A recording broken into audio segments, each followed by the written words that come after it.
سبحان الله وبحمده سبحان الله العظیم. خوبصورت انداز سے ماشاء اللہ اللہ تعالیٰ برکت عطا فرمائے.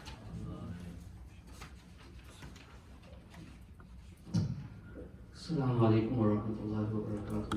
والسلام الحمد للہ رب العالمین، والصلاة والسلام علی سید المرسلین وعلی آلہ واصحابہ اجمعین. الصلاة والسلام علیک یا رسول اللہ، الصلاة والسلام عليك يا رسول الله، الصلاة والسلام علیک یا حبیب اللہ، الصلاة والسلام عليك يا حبيب وعلى الله، آلك وأصحابك يا نور الله وعلى آلك وأصحابك صلى يا الله رسول تعالى عليه الله. وسلم. Alhamdulillah, we have been talking about different things every day because this is the month of fasting. We talked about Quran before. We'll talk a bit about fasting, inshallah, as Allah subhanahu wa ta'ala states that fasting has been prescribed for us just as it had been prescribed for people before us. کہ ہم سب پر جو ہے جس طریقے سے رمضان کے روزے فرض کیے گئے پہلی امتوں پر بھی تھے. So fasting has been there in some form or another right from the beginning. Every nation had their own fast. That means that Allah subhanahu wa ta'ala, He knows and He decided that for a human being, for a person's body and soul, fasting is necessary. That is why every nation had their fast.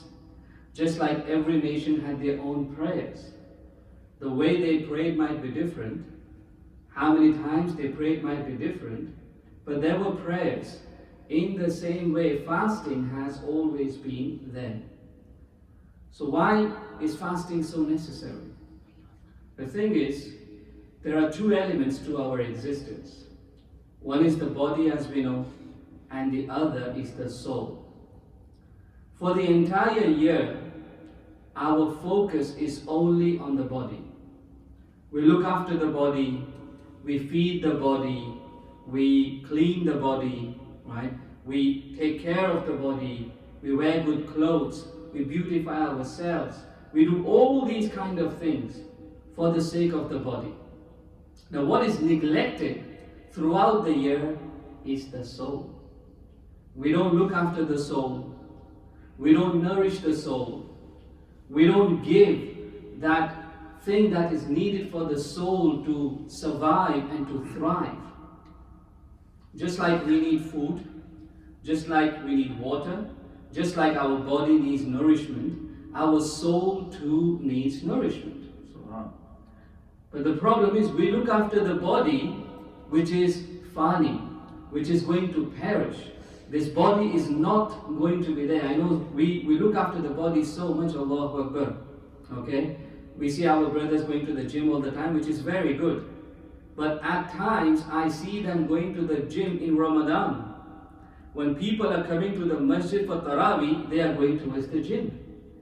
And I said, Subhanallah, if you come to the masjid, that is a gym for your body and your soul. In Ramadan, how can you miss the Taraweeh and go to the gym? I said, no, I can't miss the gym. It is a necessity for me. Allahu Akbar. So going to the gym is good. But going to the masjid, or coming to the masjid, is even more important, especially in Ramadan. So we need to do away with all these things that we can do at other times. This is the time to focus on the soul. You know how we look after the body? We do dye our hair all the time. But this is the battle we cannot win. Our body is going to deteriorate. There is no, it is stated that Allah subhanahu wa ta'ala made cure for all the illnesses except two. What are the two? One is old age and the other is death. There is no cure for old age. There is no cure for death. Our sisters might be putting all sorts of creams on their faces to get rid of the wrinkles, but it is going to come. You can battle gray hair all you want, but it is going to come. It is going to come. You cannot win that battle. Yes, fair enough, you do the certain things that you need to do. But what that teaches us is that we need to focus on something which is more fundamental. And that is the soul. The body is going to die. The soul never dies. You know, when we die, the body dies. But the soul doesn't die. The soul will always be there. Since Allah subhanahu wa ta'ala created, the soul will be there. And we are not looking after our souls. We are not. And you know, the nourishment for the body comes from where? Our body is made from soil, right? And the nourishment for the body comes from the soil. All the food that we eat comes from the soil. The vegetables come from the soil. Even the animals that we sacrifice and make halal and eat, what do they survive on in turn? They survive on the soil, what comes out from the soil. So our body's existence depends on the soil. Because we are made from that soil. We will go into that soil. Okay? مِنْهَا خَلَقْنَاكُمْ وَفِيهَا نُعِيدُكُمْ وَمِنْهَا نُخْرِجُكُمْ تَارَةً أُخْرَى. We have been created from there. We will go back in there. We will be raised from there, soil. But our soul is from the other world. Our soul is not from this world. Our soul is from the alam arwah. It is from the other world. The one thing that we have which is from the other world, which connects us from the ghaib, is our soul. Is our soul. And that is why the nourishment for the soul also comes from the other world. The food for the soul comes from the other world. And that is what? Zikr. The names of Allah. Quran al-Kareem, I said Quran al-Kareem is the word of Allah. It comes from the other world. Why? Because it is nourishment for the soul. The soul does not belong to this world, and that is why, alhamdulillah, the nourishment for the soul is coming from the other world. The zikr of Allah, Quran al-Kareem, salah, whatever we do, that is nourishment for the soul. And it is like Allah subhanahu wa ta'ala is saying, for this 1 month of Ramadan, let the focus be on the soul and not on the body. Let the body go into the background and bring the soul to the forefront and do everything. Focus on the soul. Assess your soul. See what your soul is good at and what it is not. What are the shortcomings? And try to overcome those shortcomings. Focus on the soul. You know, when this soul becomes pure, when this soul becomes spark, subhanallah, it is the soul that actually sees Allah Ta'ala. You know, it is stated, our Imam, people can see Allah Ta'ala in their dreams, but it is not this eyes which is seeing, it is the heart. Imam Azam radiallahu ta'ala, it is stated, he witnessed Allah subhanahu wa ta'ala 100 times. How? Because the soul was so pure. When you make your soul pure, we can see the other world. We can witness the other world. And that is exactly what Rosa is teaching us, where we say no to things. لَعَلَّكُمْ تَتَّقُونَ. Okay, why has Rosa been prescribed? So that we become God-fearing, so that we become conscious, so that we become pious. And what is piety? What exactly is piety? Piety is saying no to certain things. Like, we say no to food, we say no to drink in Rosa, isn't it? That is saying no. But the more important thing is your soul saying no to certain things. Your soul wants fame, and you say, no, fame is no good. Your soul wants extra wealth, you say, this is no good. Your soul wants all the pleasures of the dunya, but you say, this is no good. Your soul never wants to die and doesn't want to think about dying, but you say, no, that is restraining yourself in that sense. That is what Rosa is all about. Not just about body, Rosa is about your soul. Focus on the soul and get rid of the dirt of the soul, inshallah, through tazkiyah, through zikr, through Quran, through salah, through taraweeh, and of course through fasting, inshallah. Once the soul becomes shining, when the soul becomes pure, then inshallah tabarak wa ta'ala, it will be ready to receive the blessings from the other world. Inshallah, we'll talk more about fasting and more about the benefits of fasting as we go on. May Allah subhanahu wa ta'ala give us the tawfiq to understand the true essence of fasting, and may Allah subhanahu wa ta'ala make us focus on our souls more than we focus on our bodies. Wa akhiru da'wana alhamdulillahi rabbil alamin. MashaAllah, Subhanallah wa bihamdihi, Subhanallah al-Azim. Allah Ta'ala ہم سب کو دین کے ان احکام کو سمجھ کر اس پر عمل کی توفیق عطا فرمائے. افطار اسپیشل کا یہ خصوصی پروگرام جو ہماری نیو مدینہ مسجد بولٹن سے ہر ہر روز بعد نماز عصر تا مغرب جاری و ساری ہوتا ہے۔ بھی آپ نے حضرت مولانا محمد عارف قادری صاحب کی گفتگو سنی کہ انسان کی زندگی کیا ہے، موت کیا ہے، اس کی حقیقت کیا ہے اور ہم اس دنیا میں کیوں آئے ہیں۔ دیکھیں، اسلام دین رحمت ہے اور اللہ تعالیٰ نے ہمیں جو نبی عطا کیا ہے وہ نبی رحمت ہے۔ اور یہ جو اپریل کا مہینہ ہے، اس کی جہاں اور فضیلت ہے، اس کی ایک بڑی فضیلت یہ ہے کہ اس مہینے میں اللہ نے ہمارے نبی حضرت محمد مصطفیٰ صلی اللہ تعالیٰ علیہ وسلم کو پیدا کیا ہے۔ جس طرح ہمارے لیے میلاد کا مہینہ ہے اسلامک مہینوں میں، کہ میلاد کا مہینہ یہ month of the birthday of prophet Muhammad صلی اللہ تعالیٰ علیہ وسلم، اسی طریقے سے انگریزی حساب سے 22 اپریل جو ہے یہ birthday of the prophet Muhammad صلی اللہ علیہ وسلم۔ اور انشاءاللہ 22 اپریل کو ہم اسپیشل جس طرح 12 ربیع الاول کو میلاد کرتے ہیں، اس طریقے سے ہم میلاد کی محفل کریں گے یہاں۔ نبی اکرم صلی اللہ تعالیٰ علیہ وآلہ وسلم ہمارے لیے جو دین لے کر آئے ہیں وہ دین رحمت ہے۔ دیکھیں، اس سے پہلے حضرت عیسیٰ علیہ نبینا علیہ الصلوۃ والسلام کو جب اللہ نے بغیر باپ کے پیدا کیا تو پیدائش کے ساتھ ہی اللہ تعالیٰ نے ان کو کتاب عطا کر دی۔ کیا کر دی؟ کتاب عطا کر دی۔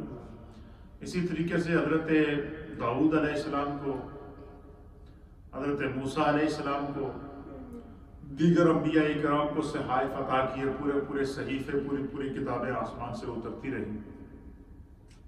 اب چونکہ اسلام قیامت تک رہنا تھا، قیامت تک دین باقی رہنا تھا، تو اللہ تعالیٰ نے ہمارے پیارے آقا علیہ الصلوۃ والسلام کو جو عظیم کتاب، جس طرح آپ خاتم النبیین ہیں، اس طرح آپ پر نازل ہونے والی کتاب قرآن حکیم خاتم الکتب ہے، آخری کتاب ہے۔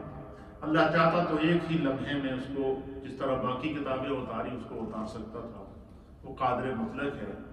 لیکن علماء نے لکھا کہ اس میں کیا حکمت ہے کہ اللہ تعالیٰ نے کم و بیش 22 سال 6 مہینے اور کچھ عرصے کے اندر تھوڑا کر کے قرآن نازل کیا۔ وجہ کیا ہے؟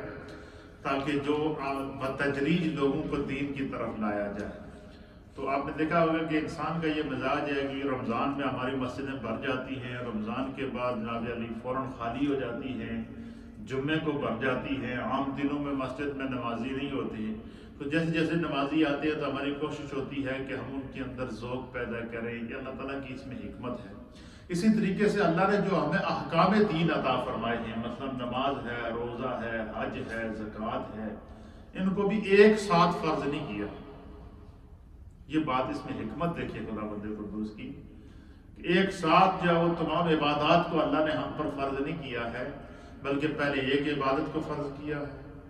جب بندہ اس کا عادی ہو گیا، اس کے اندر اس کو روحانیت ملنا شروع ہو گئی، سکون ملنا شروع ہو گیا، قرب خدا ملنا شروع ہو گیا، تو پھر جب عادت بن گئی تو پھر اللہ تعالیٰ نے ساتھ میں دوسری عبادت کو کر دیا، پھر اسی طریقے سے تیسری عبادت کو کر دیا، چوتھی عبادت کو کر دیا، جیسے گویا کہ کیا اللہ بھی یہ چاہتا ہے کہ بندے اللہ کی طرف آئے اور اس کا مزاج دین کے اندر ڈھل جائے۔ اور قرآن حکیم فرقان مجید کے اندر بھی اللہ تعالیٰ نے اس طرف اشارہ دیا۔ تو سب سے پہلے اللہ تعالیٰ نے عبادات میں، ایمان کے بعد عبادات میں اللہ تعالیٰ نے جو سب سے پہلے جس عبادت کو بندہ مومن پر فرض کیا ہے وہ نماز ہے۔ کیا ہے؟ عبادات میں سب سے پہلے کس کو فرض کیا ہے؟ نماز کو فرض کی گئی ہے۔ پھر جب بندہ مومن نماز کا پابند ہو گیا، اور نماز جو ہے وہ اللہ تعالیٰ کے قرب کا ذریعہ ہے، یہ اللہ تعالیٰ سے ملاقات کا ذریعہ ہے، اللہ کے انوار کو حاصل کرنے کا ذریعہ ہے، دعاؤں کی قبولیت کا ذریعہ ہے، گناہوں کی معافی کا ذریعہ ہے، بے حیائی اور بری باتوں سے روکنے کا ذریعہ ہے۔ اس کا معنی کیا ہوا کہ نماز پڑھنے سے انسان کو گویا اللہ تعالیٰ ایک ٹرو لائف عطا فرماتا ہے، ایک سچی زندگی عطا فرماتا ہے، بندے کو ایک وے آف دا لائف مل جاتا ہے۔ اور اکثر لوگ جو کہتے ہیں نا کہ وہ ہم جو ہے وہ سرچ فار ٹروتھ، سچ کی تلاش میں نکلتے ہیں، تو جو فرمایا کہ جو بندہ نماز کا پابند ہو جاتا ہے نا، تو اس کو سمجھ لو سچ کا راستہ مل جاتا ہے۔ اور جس طرح کہ قرآن حکیم فرقان مجید میں اللہ تعالیٰ نے جو ہے وہ تقریباً 700 سے زائد مقامات ہیں جہاں پر اللہ تعالیٰ نے نماز پڑھنے کا حکم دیا ہے، نماز کی طرف آنے کا حکم دیا ہے۔ اللہ کا قرب حاصل کرنے کا ذریعہ بھی نماز کو بتایا گیا ہے، دعا کی قبولیت کا ذریعہ بھی نماز کو بتایا گیا ہے۔ تو اسلام میں سب سے پہلے اللہ تعالیٰ نے عبادات میں نماز کو فرض کیا، اور جب بندہ نماز کا پابند ہو گیا تو پھر اس کے کچھ عرصے بعد اللہ تعالیٰ نے روزہ فرض کر دیا۔ پھر جب بندے نے روزے کے اندر جو ہے روحانیت کو پایا، اپنے رب کے قرب کو پایا، تو پھر فرمایا کہ جو ہے وہ اچھا یہ قدرت کی اس میں حکمت کیا ہے کہ سب پہلے اللہ نے نماز کو فرض کیا۔ اس کی وجہ یہ کہ نماز کا ادا کرنا باقی احکام کی بنسبت آسان ہوتا ہے، کہ بندہ وضو کرتا ہے تو سوچتا ہے یار میں ابھی منہ ہاتھ دھوؤں گا تو تھوڑا فریش ہو جاؤں گا، سستی دور ہو جائے گی، پہلا تو یہ ذہن میں کنسیپٹ آتا ہے۔ پھر اس کے بعد جناب علی پر سوچتا ہے جب میں نے وضو کیا تو میں نماز پڑھ لیتا ہوں تو اس سے میرے گناہ معاف ہوں گے، اللہ کا قرب نصیب ہوگا۔ تو بندہ پھر جیسے جیسے وہ جو عادتیں اپناتا ہے قریب ہوتا جاتا ہے۔ یہ بظاہر آسان حکم اور اس میں بندہ بور نہیں ہوتا، نماز کی ادائیگی میں بندہ بور نہیں ہوتا، اور جڑا نماز کا پابند ہو جائے اس نے نماز تو بغیر سکون نہیں آنا۔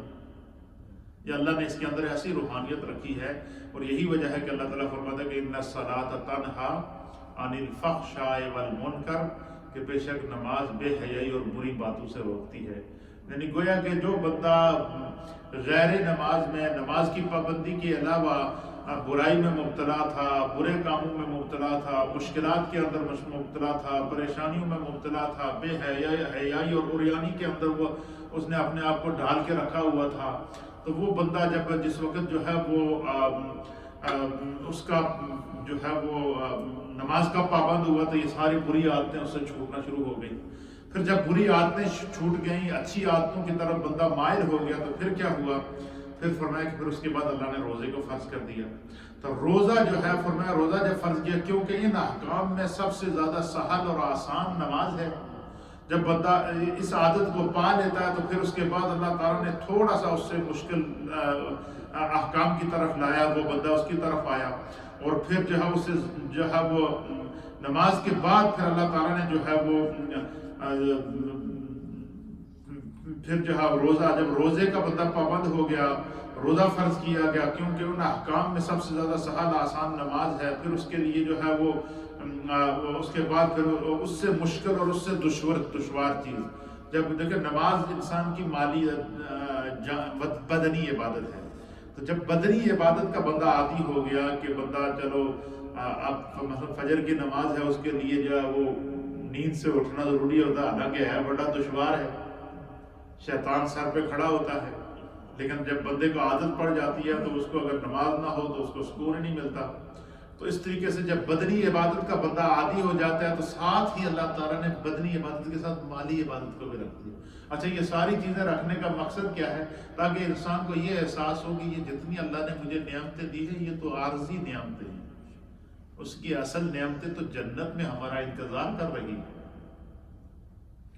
ان نعمتوں کے لیے ہمیں دن بھر مزدوری کرنی پڑتی ہے، طرح طرح کے پھل اور فروٹ لانا پڑتا ہے، پھر اس کو کاٹنا پڑتا ہے، سبزیاں لانی پڑتی ہیں، سب پہلے تو اگانی پڑتی ہیں، پھر اس کے بعد ان کے پکنے کی تیاری کرنی پڑتی ہے، پھر وہ تیار ہوتی ہیں تو پھر ان کو ہم کاٹتے ہیں، پھر ان کو جناب وہ پکاتے ہیں، پکانے کے بعد پھر کئی مراحل سے گزرنے کے بعد پھر ہمیں اس کا لقمہ ملے گا کھانے کے لیے۔ تو یہ پوری اسٹرگل ہے، یہ دنیا ایک اسٹرگل، دنیا کو مکافات عمل کہتے ہیں، دنیا کو دارالعمل کہتے ہیں، دنیا کو جو ہے وہ دارالاسباب کہتے ہیں، کہ یہ دنیا کے اندر رہ کر محنت کرنا یہ سبب ہے، اور سبب کو اختیار کرنا یہ اللہ تعالیٰ کی حکمت اور اس کی مرضی کے اندر شامل ہے۔ تو اب جب نماز کا پابند ہو گیا، پھر مالی عبادت کے ساتھ بدنی عبادت کے ساتھ ساتھ مالی عبادت کو اللہ نے زکوٰۃ کو فرض کر دیا۔ تو بندہ سوچتا ہے کہ جس رب نے مجھے جو ہے وہ مال بھی دیا ہے، عزت بھی دی ہے، رزق بھی دیا ہے، تو میں کیوں نہ تھوڑا سا اس کو اللہ کے راستے میں خرچ کر دوں۔ تو پھر فرمایا وہ اس کا بھی عادی ہو جاتا ہے۔ پھر اس کے ساتھ ساتھ جو ہے وہ پھر زکوٰۃ کو اللہ تعالیٰ نے فرض کر دیا۔ تو فرمایا کہ یہ ساری حکمتیں لکھنے کے بعد امام فخر الدین رازی رحمۃ اللہ علیہ لکھتے ہیں کہ سب سے پہلے نماز فرض کی گئی، پھر زکوٰۃ فرض کی گئی، پھر روزہ فرض کیا گیا. پھر آگے لکھتے ہیں کہ اس میں حکمت کیا ہے کہ ان عبادات کو اللہ چاہتا تو اکٹھی بھی فرض کر سکتا تھا، لیکن ان کو الگ الگ فرض کرنے کا میں حکمت کیا ہے. اس حکمت کو بیان کرتے ہوئے آپ فرماتے ہیں کیونکہ ان احکام میں سب سے سہل یعنی سب سے آسان، سب سے ایزی جو ہے وہ نماز ہے، اس لیے پہلے نماز کو فرض کیا گیا. پھر اس سے زیادہ مشکل دشوار مالی عبادت ہے، زکوٰۃ ہے، پھر زکوٰۃ کو فرض کر دیا گیا، بندہ اس کا بھی عادی ہو گیا، پابند ہو گیا. پھر کیونکہ فرمایا کہ کیونکہ مال اپنی ملکیت سے نکالنا انسان کے لیے بہت شاق ہوتا ہے. بندہ کہتا ہے بینک بیلنس میں کمی آ جائے گی، پیسے میں کمی آ جائے گی، اتنا پیسہ زکوٰۃ کا نکل جائے گا، ایک بظاہر شوق ہوتا ہے اس کے اوپر. لیکن چونکہ جب دل میں تقویٰ ہے، خوف خدا ہے، کہ بندہ سوچتا ہے کہ یار رسول اللہ کی مہربانی ہے، اس نے مجھے دینے والا بنایا. یہ احساس تو پیدا ہو گیا نا کہ اس کا کرم ہے، اس نے مجھے دینے والا بنایا، اس نے مجھے لینے والا تو نہیں بنایا، مجھے بھیک مانگنے والا تو نہیں بنایا. تو اس نے اگر مجھے دولت دی ہے، مال دیا ہے، عزت دی ہے، اولاد دیا ہے، گھر بار دیا ہے، تو یہ تو سب کچھ اسی کا ہے. تو مجھے جو ہے وہ کیا کرنا چاہیے؟ مجھے اس رب کی بارگاہ کے اندر شکر بجا لانا چاہیے، تاکہ میں اس مال کا بھی شکر ادا کروں، جس طرح کہ میں عبادت کے ذریعے، نماز کے ذریعے کیا کرتا ہوں، اپنی جسمانی عبادت کر کے اپنا رب کا شکر ادا کرتا ہوں، تو مال کے ذریعے بھی اللہ تعالیٰ کا میں شکر ادا کر سکوں. پھر میں بظاہر یہ نکالنا بہت مشکل ہوتا ہے. پھر اس کے بعد فرمایا کہ پھر اس سے زیادہ مشکل عبادت روزہ ہے. اچھا، نماز کی حالت، نماز کے پڑھنے کے بعد آپ کیا کر سکتے ہیں جی؟ نماز کے پہلے یا نماز کے بعد اگر آپ کچھ کھانا پینا چاہیں تو کھا پی سکتے ہیں، آپ کو اختیار ہے.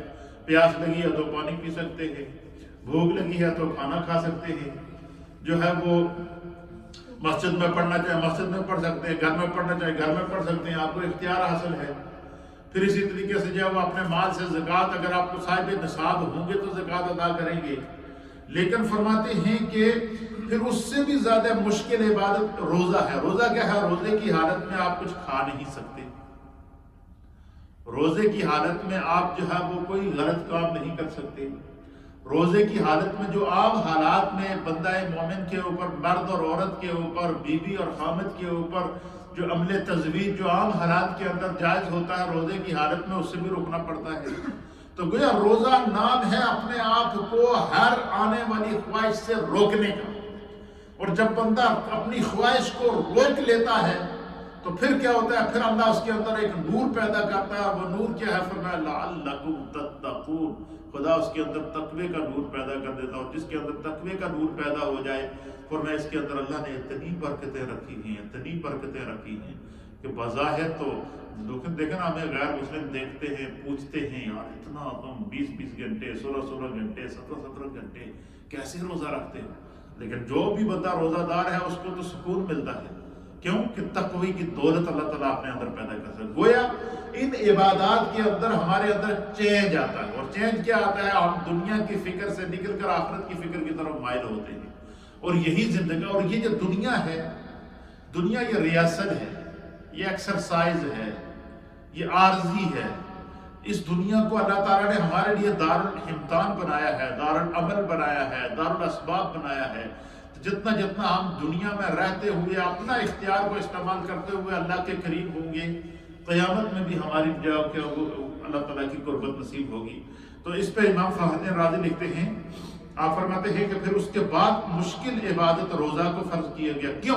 آگے وجہ لکھتے ہیں، کہتے ہیں کہ روزہ میں نفس کو کھانے پینے اور عمل تزویج سے روکا جاتا ہے، اور یہ انسان کے نفس پر بڑا شاق اور دشوار گزرتا ہے. کھانا موجود ہے، کھا نہیں سکتا، پانی موجود ہے، پی نہیں سکتا.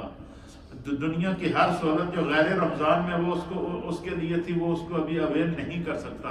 یہ اس کے لیے کیا ہوگی، اب اس کی مشکلات کے اندر کیا ہو رہا ہے، اضافہ ہو رہا ہے، لیکن اس کے باوجود جو ہے وہ فرمایا دشوار ہوتا ہے، لیکن اللہ تعالیٰ نے اپنی حکمت سے بتدریج احکام شریعہ کو نازل فرمائے ہیں، اور اسی حکمت کو رسول اللہ صلی اللہ تعالیٰ علیہ وآلہ وسلم نے ارکان اسلام اور پلر آف دا اسلام کہہ کر کے بیان کر دیا، اور یہ بھی بتا دیا کہ یہ نماز، یہ روزہ، یہ زکوٰۃ، یہ حج، اس کو بظاہر زبان سے ادا کرنا تمہارے نزدیک تو بڑا آسان ہے، تم ہم کہہ سکتے ہیں، لیکن ان کی اللہ کے وہاں اہمیت کیا ہے، پورے اسلام کی جو عمارت ہے یہ انہی 5 پلروں پر کھڑی ہے۔ اسلام کی عبادت ان 5 پلر پر کھڑی ہے۔ اس کا کیا معنی ہے؟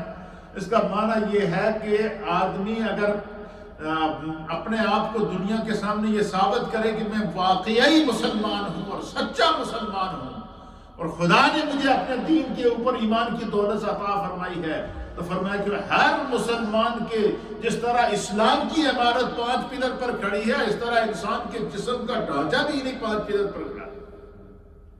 اور فرمایا کہ جس کی نماز مضبوط ہوگی اس کی صحت مضبوط، جس کا روزہ مضبوط ہوگا اس کی صحت مضبوط، جس کی زکوٰۃ مضبوط ہوگی اس کا مال مضبوط، جس کا یعنی جس انداز سے بندہ جتنا خدا کے قریب ہوتا جائے گا، اللہ اتنی اس کو دنیا میں عزت عطا فرمائے گا۔ اور میرے آقا فرماتے ہیں کہ ایک بات یاد رکھو، جس کو خدا دنیا میں عزت دے دے، اس کو اپنے رب سے یہ امید ضرور رکھنی چاہیے کہ جس رب نے مجھے دنیا میں عزت دی ہے وہ مجھے قیامت میں کبھی رسوا نہیں کرے گا، کبھی قیامت میں رسوا نہیں کرے گا۔ اور اگر قیامت میں میرے اعمال کی بدعمالیوں کی وجہ سے اگر مجھے شرمندہ ہونا بھی پڑے گا، تو وہاں پر بھی ایک امید ہے کہ شافع یوم النشور جناب سید العالمین محمد رسول اللہ اپنی چادر رحمت کو پھیلائے کھڑے ہوں۔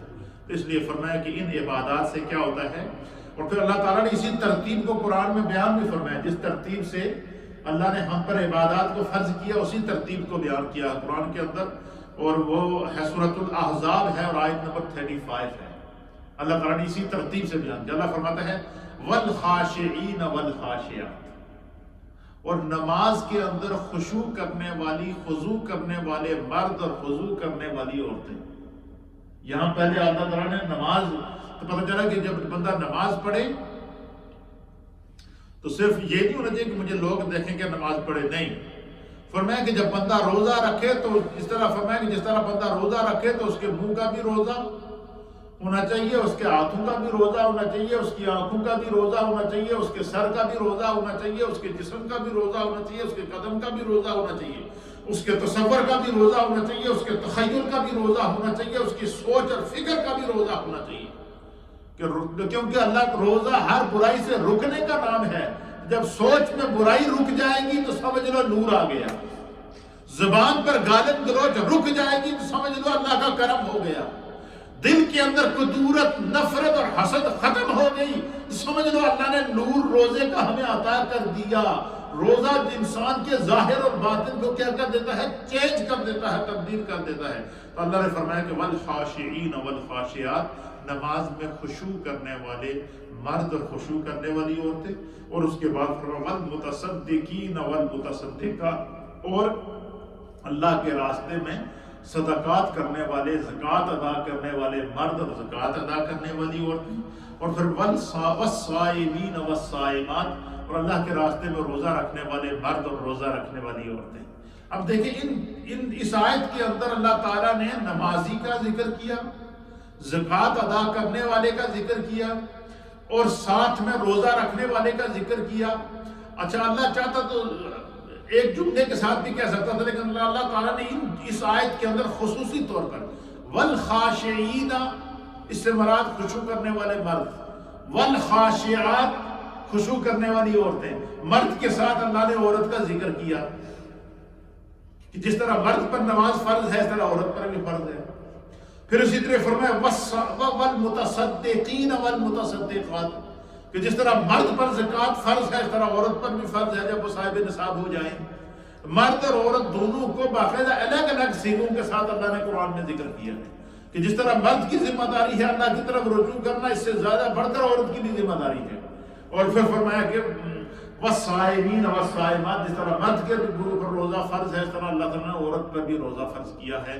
تو گویا کہ یہ جو عبادات ہیں یہ ہماری فیملی ٹوگیدر فیملی عبادات ہیں، یہ معاشرے کے اندر مردوں اور عورتوں کے لیے اللہ تعالیٰ نے ان کی زندگی کو سنوارنے کے لیے ان کو بیان کیا گیا۔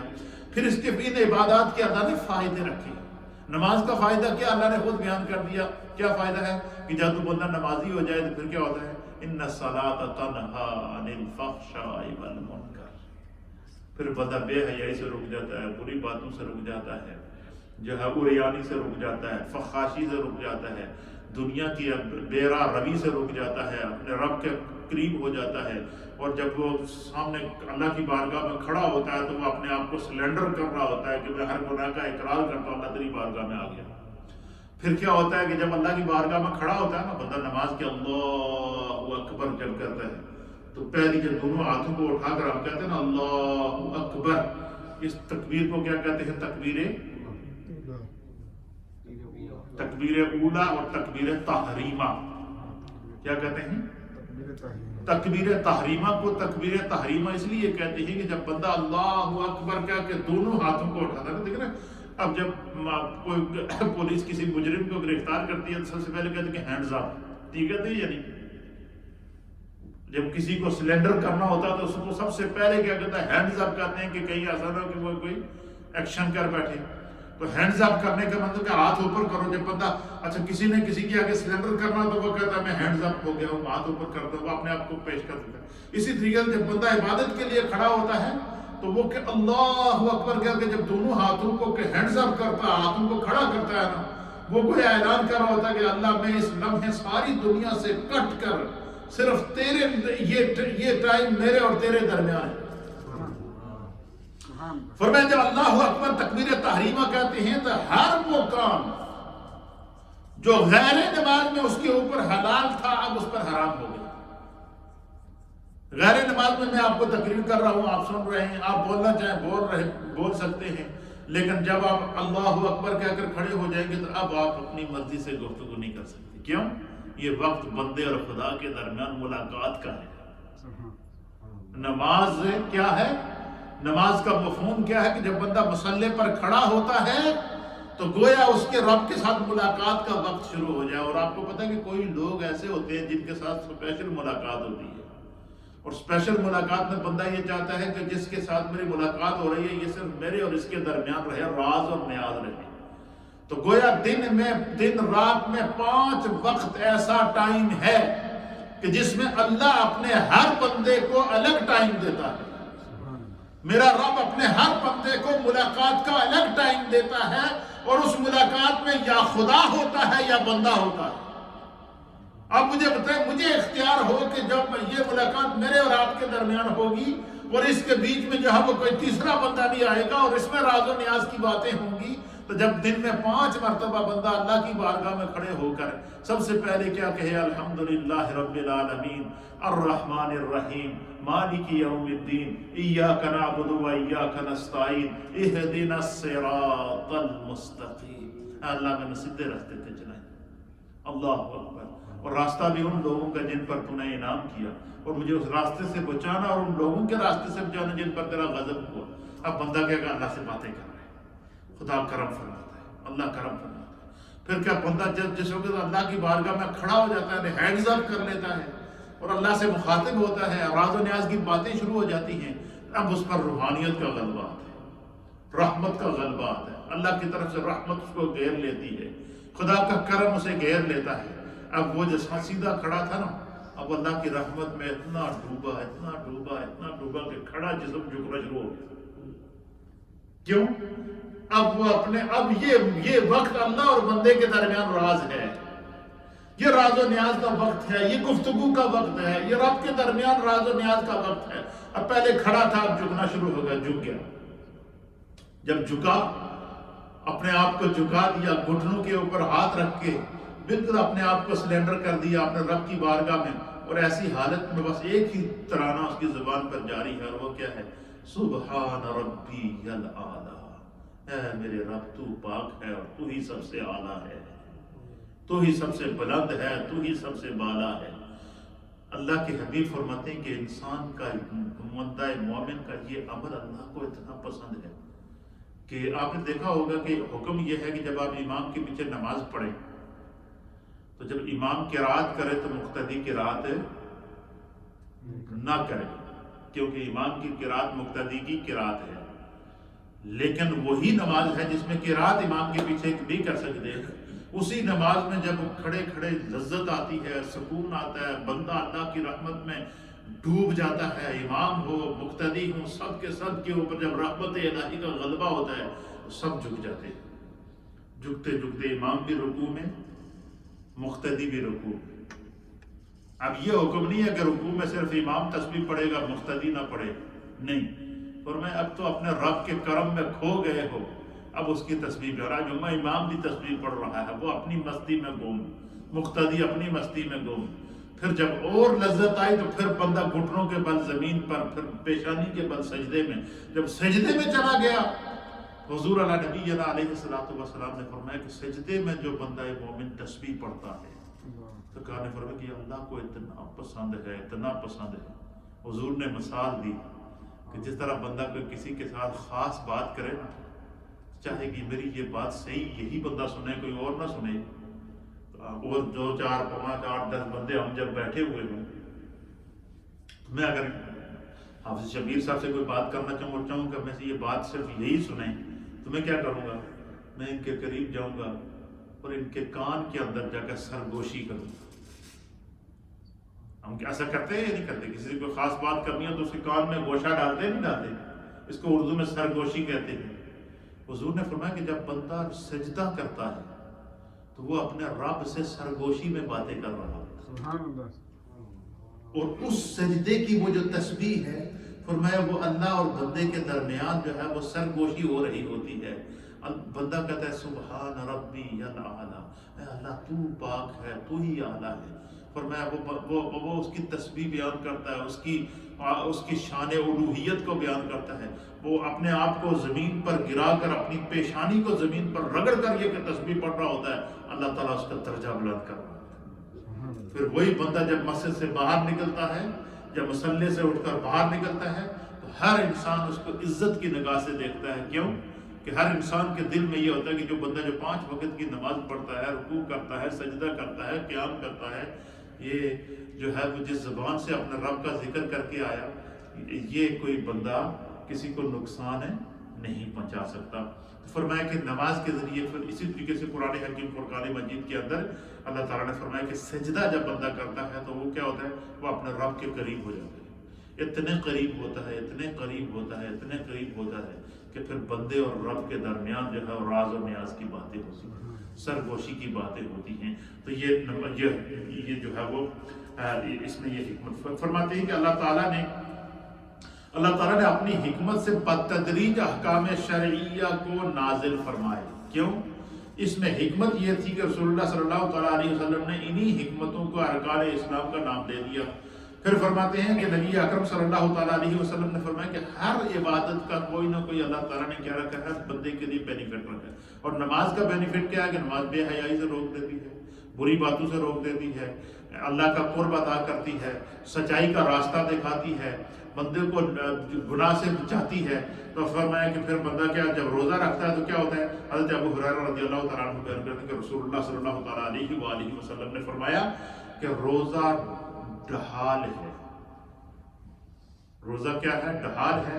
روزہ دار نہ جمع کرے، نہ جہالت کی باتیں کرے۔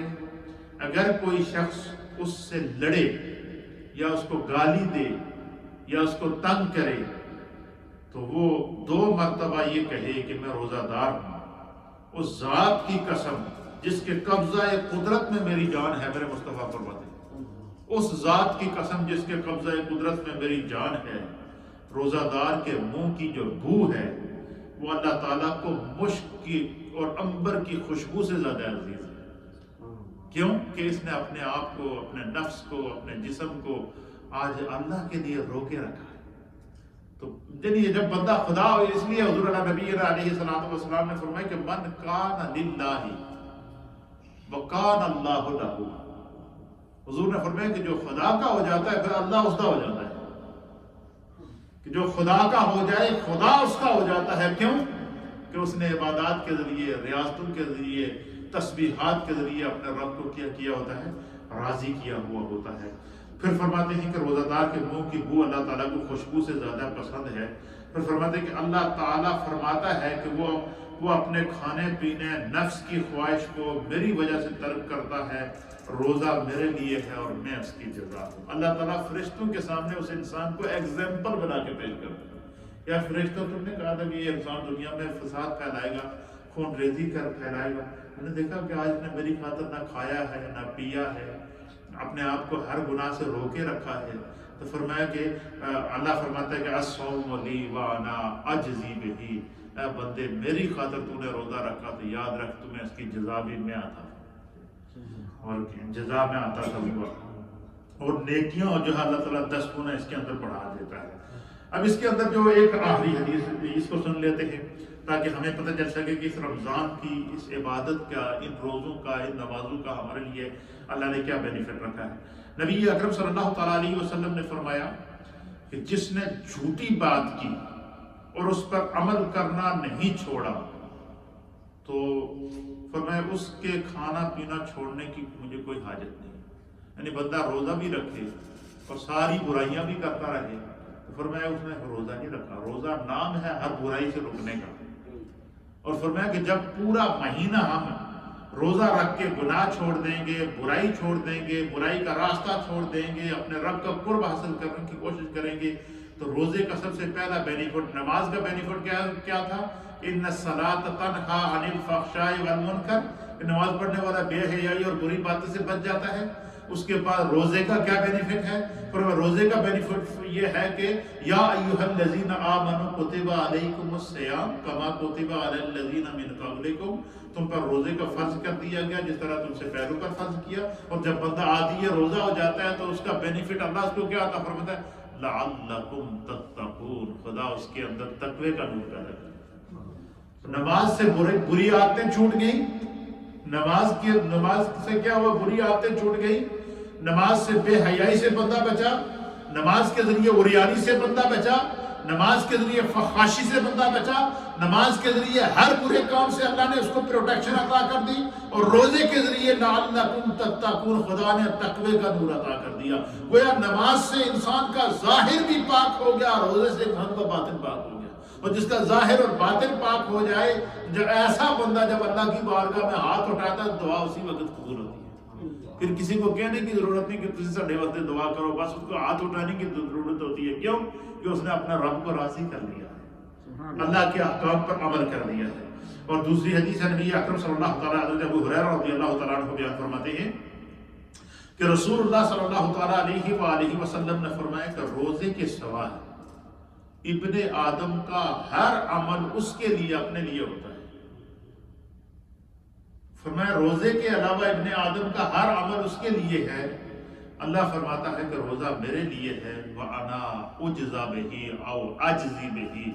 میں اس کی جزا دیتا ہوں. جس طرح بندے نے میرے لیے روزہ رکھا، اس لیے فرماتے ہیں کہ نبی پاک صلی اللہ علیہ وسلم فرمایا کہ تخلقوا بأخلاق اللہ، اپنے آپ کو اللہ دیاں عادتوں وچ پاؤ. اب خدا کی عادت کیا؟ اللہ کھانے پینے سے پاک ہے. تو بندہ کیا کرتا ہے کہ دن صبح سحری سے لے کر شام تک کوئی چیز نہیں کھاتا. کیوں؟ کہ بندہ جب کوشش کرتا ہے کہ میں اپنے آپ کو روکوں اور اپنے رب کی طرف رجوع کروں. تو فرمایا کہ جب بندہ اپنے آپ کو اپنے رب کی صفات اور اس کے کمالات کا عادی بنا دیتا ہے، اپنے آپ کو اللہ کی صفات سے متصف کر دیتا ہے، تو پھر کیا ہوتا ہے؟ اللہ تعالیٰ اس پر کرم فرماتا ہے. اور نبی اکرم صلی اللہ تعالیٰ علیہ وسلم نے فرمایا کہ جو ہے وہ ابن آدم کا ہر عمل اللہ کے لیے ہے اور اس کی جزا دوں گا. پھر فرمایا روزہ ڈھال ہے. ڈھال مین protection of the hell, protection of the جہنم. روزہ جہنم سے بچاتا ہے. آپ دیکھیں نا، ہم بارش ہوتا واٹر پروف کوٹ پہنتے ہیں، ہم چھتری استعمال کرتے ہیں، ہم کو ہر وہ چیز استعمال کرتے ہیں جس سے ہمارے کپڑے بچیں.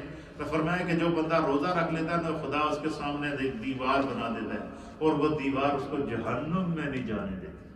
یعنی بندہ چاہے کہ جہنم سے بچ جائے تو فرمایا کہ روزہ رکھے. اور روزہ کیا ہے؟ حضور نے فرمایا کہ الصوم جنہ، روزہ ڈھال ہے. روزہ ڈھال ہے. فرمایا کہ اور جب تم میں سے کوئی کہہ دے کہ میں روزہ دار ہوں اس ذات کی قسم جس کے قبضہ قدرت میں مجھ مصطفیٰ کی جان ہے، فرمایا کہ اللہ تعالیٰ روزہ دار کو ایک تو اس کے منہ کی خوشبو مشک سے زیادہ ہوتی ہے، اور اللہ تعالیٰ روزہ دار کے لیے 2 خوشیاں ہر روز عطا فرماتا ہے۔ 2 خوشیاں روزہ دار کو اللہ تعالیٰ ہر وقت عطا فرماتا ہے، اور وہ 2 خوشیاں کیا ہیں؟ فرمایا ایک خوشی افطار کے وقت عطا فرماتا ہے، اور ایک خوشی اللہ تعالیٰ اپنے رب سے ملاقات کے وقت اس کو عطا ہوگی، اس وقت وہ اپنے روزہ سے خوش ہوگا۔ روزے کی 2 خوشیاں پکی ہیں۔ پہلی خوشی کیا ہے؟ افطار کے وقت۔ افطار کے وقت کیا خوشی ہے؟ فرمایا کہ سامنے طرح طرح کے کھانے، ہر طرح کا دسترخوان سجا ہے، اور سب کچھ نعمتیں بھی موجود ہیں، اور اس لمحے جو بندہ دعا کرتا اللہ اسی وقت قبول کر دیتا ہے۔ اور دوسری خوشی کیا ہوتی ہے؟ فرمایا کہ اللہ تعالیٰ روزہ دار سے ملاقات کرتا ہے۔ قیامت کے دن روزہ دار کو اپنے رب سے جو ملاقات اور اللہ کا دیدار ہوگا وہ روزے کی وجہ سے ہوگا۔ اللہ تعالیٰ ہمیں دین کو سمجھنے کی توفیق عطا فرمائے۔ تھوڑا سا ذکر اور پھر دعا۔ لا الہ الا اللہ الا اللہ الا اللہ، لا الہ الا اللہ الا اللہ الا اللہ، لا الہ الا اللہ الا اللہ الا اللہ، لا الہ الا اللہ محمد رسول اللہ۔ آج میں نے آپ کے سامنے پیش کیا کہ روزہ رکھنے کا فائدہ کیا ہے، اور کل انشاءاللہ میں آپ کی خدمت میں پیش کروں گا کہ جو لوگ صحت ہونے کے باوجود روزہ نہیں رکھتے، سستی کرتے ہیں، روزہ توڑتے ہیں، ان پر اللہ تعالیٰ کس طرح ناراض ہوتا ہے۔ انشاءاللہ اس پر گفتگو کریں گے۔ اللہ ہمیں دین کو سمجھنے کی توفیق عطا فرمائے۔ جتنے خواتین و احباب مجھے سن رہے ہیں، 1 دفعہ سورہ فاتحہ شریف پڑھیں، 3 دفعہ سورہ اخلاص شریف پڑھیں، اور ہر ایک اپنے اپنے مرحومین کے ایثار ثواب کی نیت کر لیں۔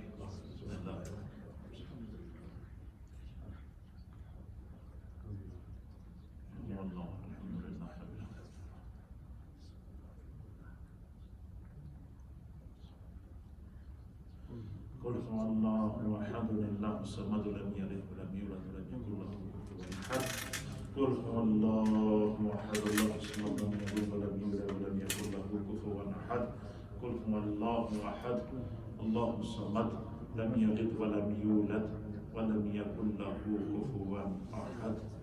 آمین۔ اللهم صل على سيدنا ونبينا ومولانا محمد وعلى آل سيدنا ونبينا ومولانا محمد صلاة دائمة مقبولة تؤدي بها نحوه العظيم۔